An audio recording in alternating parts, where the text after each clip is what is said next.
ধরার একমাত্র সমস্যা হলো যে জলদস্যুর কারণে আমরা মাছ ধরতে যেতে পারি না এবং বাল বাচ্চা নিয়ে খাওয়া দাওয়া খুবই অসুবিধার ভিতরে আছি।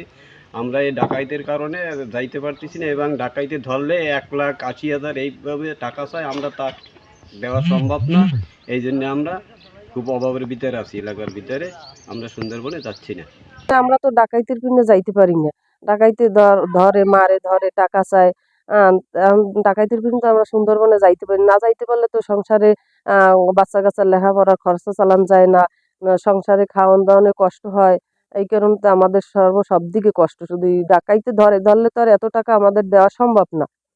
ডাকাইতে ধরে 1,50,000 60,000 এই টাকা তারা চায়, এটা দেওয়াও সম্ভব না। আর দিয়ে এদের মিট করাও আমরা গরিব মানুষ, আমরা কি এইভাবে টাকা দিয়ে তাদের মিট করে রাখতে পারবো? আমরা তো তার জন্য ভিতরে যাই না। এর কারণে আমাদের বাচ্চা কাচ্চার খাওয়ান পরনে কষ্ট হয়, আমাদের ফ্যামিলি চলতে কষ্ট হয়। খুব খুব ভয় ডাকাইতের জন্য আমরা যাইতে পারি না সুন্দরবনে। ধরলেই 40,000।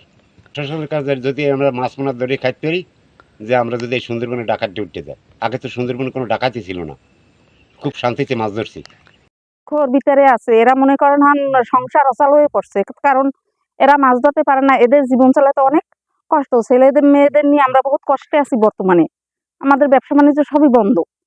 আমার 2 ছেলে আর ছেলের আব্বু আর আমি।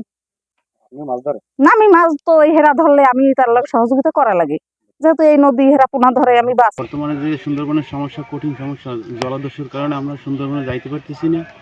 ছেলে সন্তান নিয়ে না খাই খাওয়ার মতন ব্যবস্থা, শুধু এই জলদস্যুর কারণে আমরা সুন্দরবনে যাইতে ভয় পাই। কোন সময় যাওয়ার পরে ধৈর্য রাখার পরে 50,000 1,00,000 টাকা দায় দাঁড়া করবে, যখন দেবে তখন ছাড়বে না। 5 দিন 7 দিন আটকে রেখে দেয়, টাকা পাইয়ে তারপরে ছাড়ে আর কি। সুন্দরবনে তো ভাই আমরা ব্যবসা বাণিজ্য যখন করতে পারতেছি না। জলদস্যুর এরা যেমন তেমন লোক একদম দরিয়া সামান্য যাইলে কাঁকড়া বসি 1 লাখ 1.5 লাখ 2 লাখ টাকার লোক নিয়ে আদায় করে, বাড়িঘর বেঁচে দিতে হয়। খুব দুর্মূল্য বা কষ্টের ভিতরে আমরা আছি যাইলে যারা সুন্দরবনে ব্যবসা বাণিজ্য করি। এই এক মাস ওই ইলেকশন বহুত আগে আছে, ভিতরে যাইতে পারতেছি না। এই জামু কিনে পেট বাঁচতেছে না, 5টা বাচ্চা নিয়ে আসি খুব কষ্টে, এখন না যাইও পারতেছি না। এই আজকে আবার রওনা দিচ্ছি, সব গুজরাট করতে আছি। আল্লাহ বাসা এই কোনো প্রশাসন কোনো ফরেস্টার ডিউটিতে নামতেছে না এই জলদস্যু ধরে। এরা অবশ্যই কাছে দাবি, আমাদের আগে যখন আমলি সরকার ছিল অনেক শান্তিতে আমরা ব্যবসা বাণিজ্য করছি, কারো সাজা দেওয়া লাগে নাই বা কোনো জলদস্যুর ভয় নাই, সবাই হাসি মরে গেছে। কিন্তু এখন একটা লোক, কোন লোক এই একাই যাইতেছি, কোনো লোক পাইতেছি না।